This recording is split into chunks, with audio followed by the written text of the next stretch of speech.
ఈ దినమున ప్రభు నీతో సెలవిస్తున్న మాట. మన ప్రభువును ప్రిరక్షకుడైన యేసుక్రీస్తు వారి అతి శ్రేష్టమైన నామంలో మీ అందరికీ నా యొక్క హృదయపూర్వక వందనములు. నేస్తమా, అందరూ బాగున్నారు కదా?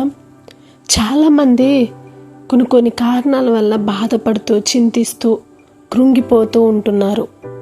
చాలామంది సిస్టర్ నా కోసం ప్రార్థన చేయి, సిస్టర్ నాకు ఈ సమస్య ఉంది ప్రార్థన చేయండి అని చెప్పేసి బాధపడుతూ ఉన్నారు.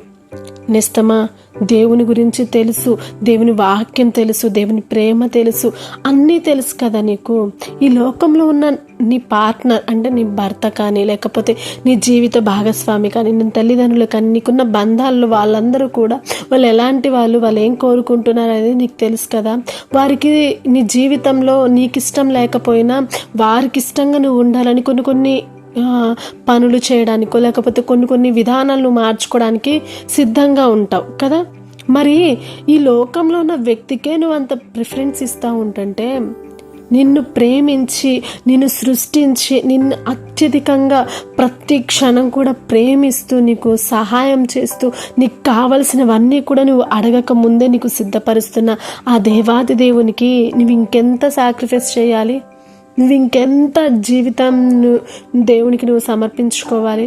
నువ్వు ఇంకెంత పవిత్రంగా పరిశుద్ధంగా జీవించాలి? నువ్వు ఇంకెంత ప్రవర్తనను మార్చుకుంటూ దేవునికి ఇష్టంగా నువ్వు ఉండాలి?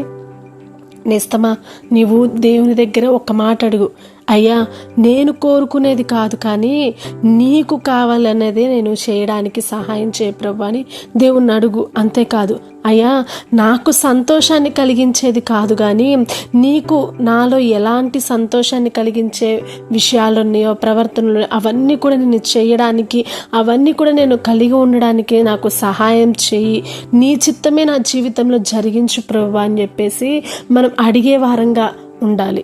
అలాగే మనం ప్రవర్తించే వారంగా కూడా ఉండాలి. నేస్తమా, దేవునికి ఇష్టంగా బ్రతుకుదాం.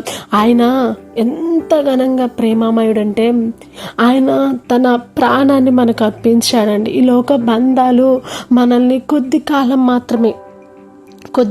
మాత్రమే మనల్ని యూజ్ చేసుకుంటారు. కొద్ది కాలం మాత్రమే ఆ బంధాలు మనతో ఉంటాయి. కానీ దేవుని యొక్క ప్రేమ ఎట్లాంటిదో తెలుసా? అత్యధిక, అసలు కొలత లేనిది. ఆయన మనకి స్నేహితుడు లాంటి వాడండి. ఆయన ఒక మంచి స్నేహితుడు, అన్ని విషయాల్లో కూడా మనకు సహాయం చేసే స్నేహితుడు. అన్ని సమయాల్లో కూడా ఎవరు మనల్ని ప్రేమించకపోయినా ఆయన మనల్ని ప్రేమిస్తూ ఉండే దేవుడు. ఆయన మన ప్రతి ఒక్క పరీక్షలో కానీ, నిందలో కానీ, కష్టంలో కానీ, ప్రతి ఒక్క బాధలో, సంతోషంలో కూడా నీతో నాతో తోడుగా ఉండే దేవుడు. ఆయనే మన బలం, ఆయన మన ధైర్యం. ఆయన లేకపోతే మనం జీవించలేనట్లుగా మనం ఉండే వారంగా ఉండాలి. ఎందుకంటే ఆయన మన జీవితంలో లేకపోతే కనుక మన జీవితం వ్యర్థమే. కాబట్టి మన స్నేహితుడు ఆయన ప్రభువైన యేసుక్రీస్తు వారి కోసం మనము ఎల్లప్పుడూ కూడా పరిశుద్ధంగా, పవిత్రంగా, యథార్థంగా జీవించే వారంగా ఉండాలి. మన హృదయము ఆయన సొంతం మాత్రమే. ఈ లోకంలో ఎవరి సొంతంగా నువ్వు మన హృదయాన్ని ఇచ్చినా అది కొద్ది కాలం మాత్రమే ఉంటుంది. ఆ హృదయం మోసం చేస్తుంది. కానీ ప్రభువైన యేసుక్రీస్తు వారు అలా కాదండి. నిన్ను నన్ను అంతము వరకు ప్రేమించే గొప్ప ప్రేమికుడు మన ప్రభువైన యేసుక్రీస్తు వారు మాత్రమే.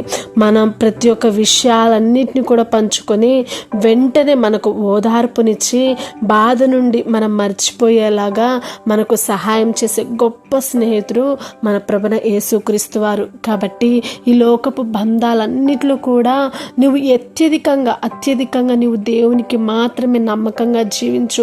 ఈ లోకంలో యథార్థంగా జీవించు, నమ్మకంగా జీవించు.